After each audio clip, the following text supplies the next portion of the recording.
So, how many bills have historically gotten to the governor's desk in the state of California? Well, we've looked at the past 4 decades, basically, and of course, thousands of bills have reached the governor's desk during the last 40 years. And the vast majority of those measures actually get signed into law, with only a small percentage generally being vetoed. The lowest veto rate was just over 1% by Governor Jerry Brown, which occurred during his first 8 years in office. The highest veto rate was one of the years of Governor Arnold Schwarzenegger's term. So, if we look back at the initial term of Governor Newsom's actions, as well as the prior 5 governors, we have these sort of statistics.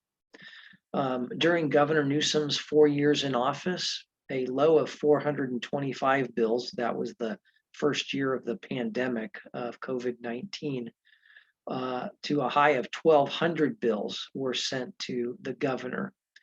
And he vetoed anywhere between 8 and 16% of them.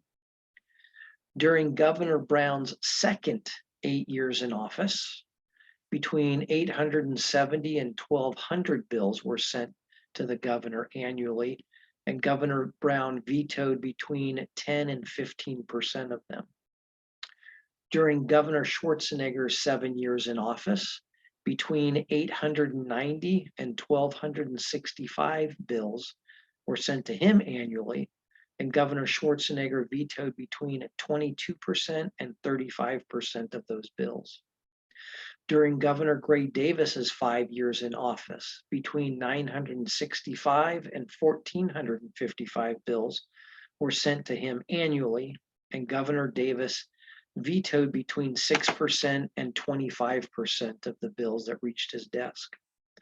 During Governor Pete Wilson's 8 years in office, between 1,075 and 1,700 bills were sent to him annually, and Governor Wilson vetoed between 8% and 24% of the bills sent to him.